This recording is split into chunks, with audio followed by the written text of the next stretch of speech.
कल आपने देखा ही होगा कैसे नेपाली विदेश मंत्री भारत तो आई, लेकिन उनके हाथ कुछ लगा नहीं। कुल मिलाकर नेपाल खूब हाथ पांव मारने में लगा है कि भारत उसकी गलती माफ कर दे और केपी शर्मा ओली को भारत आने की परमिशन दे दे। लेकिन भारत ने सोच लिया है, जब तक नेपाल, चीन, बांग्लादेश और पाकिस्तान के साथ नेक्सस बंद नहीं करता है तब तक तो नेपाल का कटोरा खाली ही रहने वाला है। अब ये नेपाल के लिए एक बड़ी सीख है, क्योंकि अब भारत सरकार नहीं, भारत के व्यापारी बांग्लादेश से वन ऑन वन करने में लगे हैं। जहां दिल्ली के कश्मीरी गेट के व्यापारियों ने, जो ऑटोमोबाइल स्पेयर पार्ट्स के लिए प्रसिद्ध है, बांग्लादेश के साथ व्यापार को रोकने का बड़ा फैसला कर चुका है।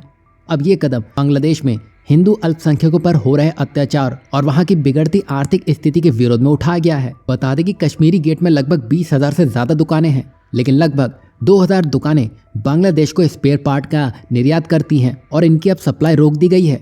तो इससे बांग्लादेश का जो ट्रांसपोर्टेशन सिस्टम है वो पूरी तरह से बिगड़ चुका है, क्योंकि वाहनों की मरम्मत के लिए अब आवश्यक जो पार्ट है उनकी कमी देखी जा रही है। मतलब यहाँ भारत के व्यापारी आर्थिक चोट बांग्लादेश को देने का मन बना चुके हैं। यही नहीं, ऑटोमोटिव पार्ट्स मर्चेंट एसोसिएशन के प्रेसिडेंट विनय नागरिक ने बताया है कि हाल ही में बांग्लादेश में हिंदुओं पर जो हमले हुए हैं उसके विरोध में Kashmiri gate auto parts market ने वहां के साथ व्यापार बंद करने का बड़ा फैसला ले लिया है और ये कदम 15 जनवरी तक स्पेयर पार्ट्स के एक्सपोर्ट पर रोक लगाएगा। चूंकि बांग्लादेश डेवलपिंग कंट्री है तो ये एक्सपोर्ट बैन बांग्लादेश को बहुत भारी पड़ने वाला है।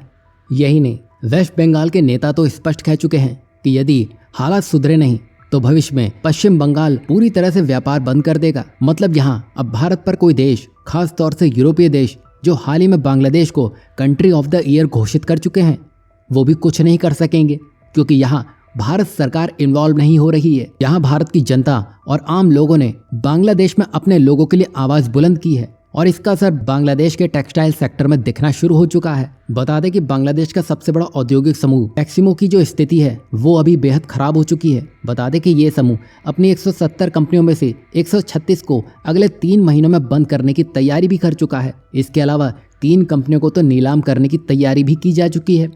अब इस समूह का बकाया कर्ज इतना बढ़ चुका है कि अब इसे संभाल पाना मुश्किल हो चुका है। आप देखिए, सब कुछ जा चुका है।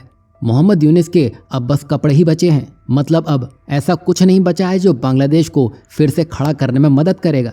लेकिन अब ये जो संकट है वो भारत के लिए मददगार साबित हो रहा है। भारत के प्रमुख टेक्सटाइल हब जैसे जयपुर, लुधियाना, सूरत, तिरुपुर और नोएडा में तेजी से टेक्सटाइल इंडस्ट्री में ग्रोथ देखी जा रही है। इससे न केवल भारतीय टेक्सटाइल उत्पादों की घरेलू मांग बढ़ रही है, बल्कि अंतर्राष्ट्रीय मांग भी 2 गुनी हो चुकी है, जिससे यहाँ रोजगार के अवसर बनते हुए दिखाई दे रहे हैं। वहीं जहाँ एक तरफ ये सब चल रहा है तो दूसरी तरफ बांग्लादेश के चटगांव पोर्ट पर भारत का शिपमेंट पहुंचा है, जिसमें भारत ने 27,000 टन राइस को एक्सपोर्ट किया है।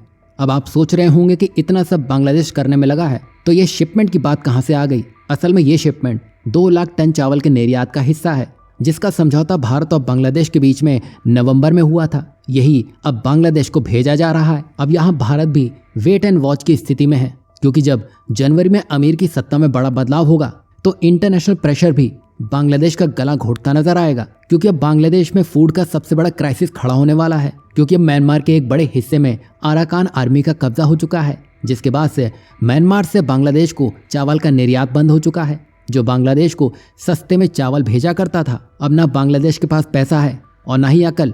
वहीं इन सब में बांग्लादेश की पूरी पिक्चर में चीन कहीं नहीं दिख रहा होगा। यहाँ आप विरोधाभास देखिए, TB2 ड्रोन बांग्लादेश तुर्की से लेने में लगा है, गोला बारूद पाकिस्तान से ले रहा है और खाने पीने की चीजों के लिए वो भारत की तरफ देख रहा है।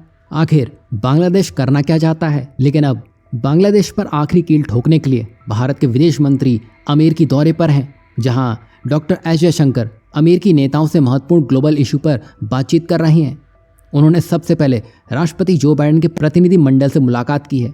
अब उनका अगला कदम डोनाल्ड ट्रंप के नए प्रतिनिधि मंडल से मिलना है, ताकि क्वाड को लेकर भारत आने की प्लानिंग बनाई जा सके। यही नहीं, यहाँ भारत और ट्रंप की सोच बांग्लादेश को लेकर एक है। मतलब यहाँ दोनों ने मिलकर अगर मोहम्मद यूनिस पर प्रहार कर दिया तो मोहम्मद यूनिस ब्रह्मपुत्र नदी में बहते नजर आएंगे।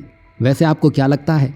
बांग्लादेश रुक नहीं रहा है। कल तक वो हिंदुओं पर हमले कर रहा था, अब वो क्रिश्चियंस पर हमले करने में लगा है। तो क्या यहाँ मोहम्मद यूनिस को साफ करना सही होगा या पूरे बांग्लादेश का हिसाब एक साथ करना सही होगा? इस पर अपनी राय जरूर दीजिएगा।